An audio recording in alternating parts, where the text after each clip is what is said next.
Mesdames et messieurs, Donald Trump vient d'envoyer la bombe sur les pays de l'Europe. Ah oui, chers dames, chers messieurs, c'est la fin de l'hégémonie occidentale. Même l'Afrique est plus importante à l'heure actuelle que le continent européen. Chers dames, chers messieurs, Trump vient de classer les pays de l'Europe sur la liste des pays du tiers-monde. Je ne sais pas si vous comprenez.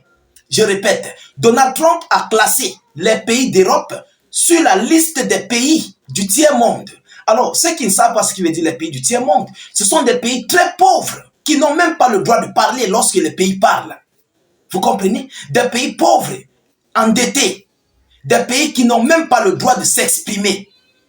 Alors, juste peu après que M. Ed Kellogg a fait cette déclaration en bannissant l'Europe sur les négociations de paix, Donald Trump vient à son tour appuyer, certifier et valider la chose. Mais c'est incroyable. Alors, les Européens sont mal barrés. Ils sont mal barrés. Mesdames et messieurs, écoutez ce que Donald Trump dit. Et d'ailleurs, c'est pourquoi même d'ailleurs je vous demande de partager au maximum cette vidéoconférence. Partagez massivement. Partagez. Mettez la vidéo dans tous les groupes possibles. Vous comprenez? Permettez à nos frères qui cherchent nos vidéos de voir nos vidéoconférences pour qu'ils puissent savoir ce qui se passe à l'heure actuelle sur le continent européen, sur les Européens qui se sont tant vantés. L'heure de l'hégémonie occidentale, c'est la fin. Mesdames et messieurs, qu'est-ce que Trump a déclaré? Ceux qui ne sont pas encore abonnés, abonnez-vous à nos différents canaux de réalisation. Mettez beaucoup de j'aime. Voilà, nous sommes dans une guerre de communication. Faut pas l'oublier, faut jamais l'oublier. Mettez beaucoup de j'aime, mettez suffisamment d'avis en commentaire. Vous comprenez? Si vous n'avez rien à écrire, vous mettez salut état d'urgence en commentaire ou encore vive la paix dans le monde. Ou vous faites des cœurs en commentaire. Voilà, c'est très important. Alors, Trump dit ceci, il dit, je cite, il n'y aura que moi et Poutine. Nous n'inviterons pas de représentants de l'Europe. Il n'y aura que Donald Trump et Poutine. Donc, même l'Ukraine a été déclassée sur les négociations de paix par rapport à ce conflit.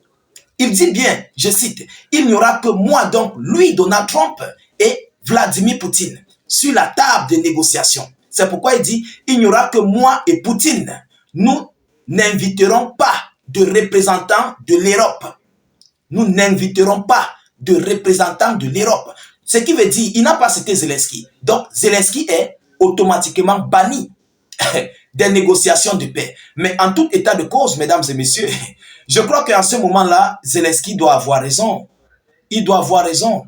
Oui, il faut qu'on se dise des vérités. La guerre se passe entre la Russie et l'Ukraine. Vous comprenez? Ça se passe entre la Russie et l'Ukraine. Alors, tous ces deux parties doivent être sur la table de négociation. Mais tel n'est pas le cas. Trump a banni, même l'Ukraine a été bannie des négociations de paix qui se passent, de ce conflit qui se passe entre la Russie et l'Ukraine. Incroyable. Mais pourquoi?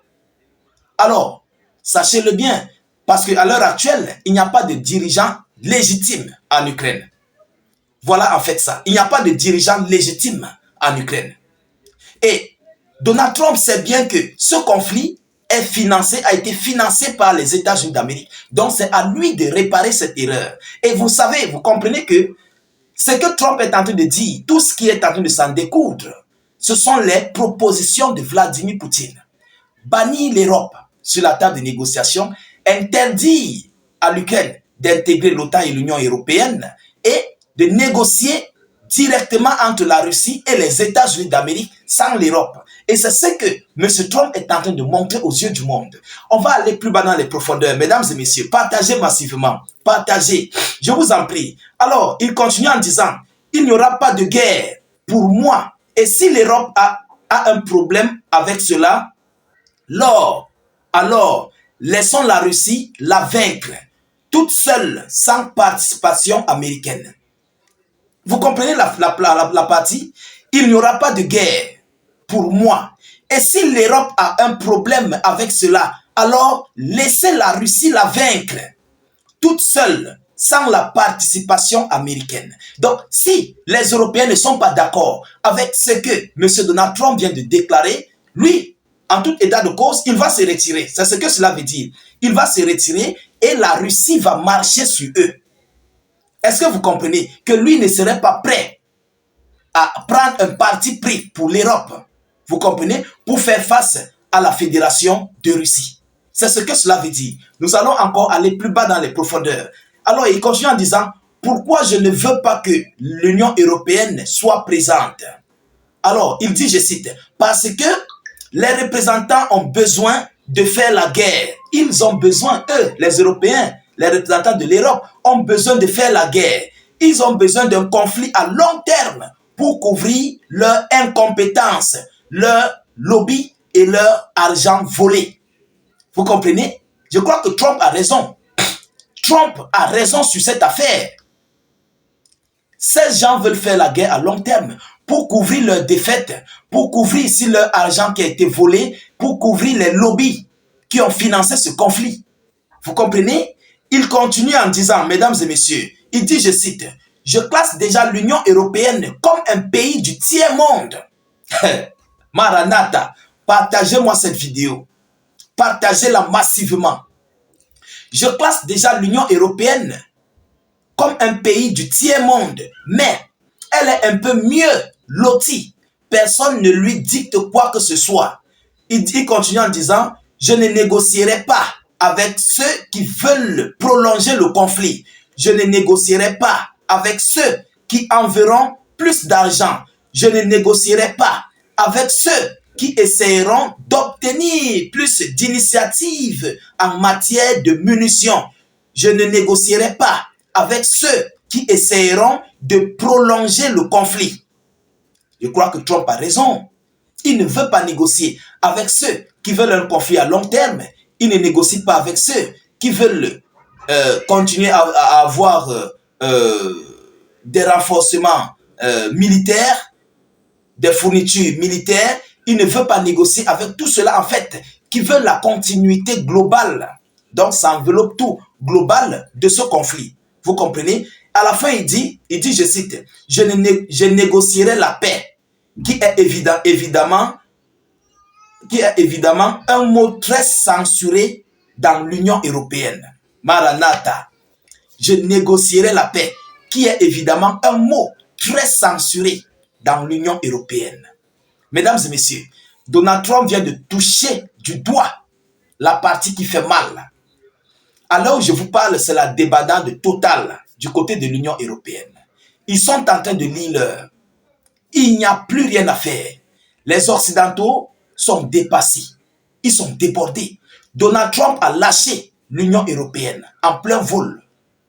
Oui, il a lâché l'Europe, l'OTAN en plein vol. Parce que les États-Unis d'Amérique font partie de l'OTAN.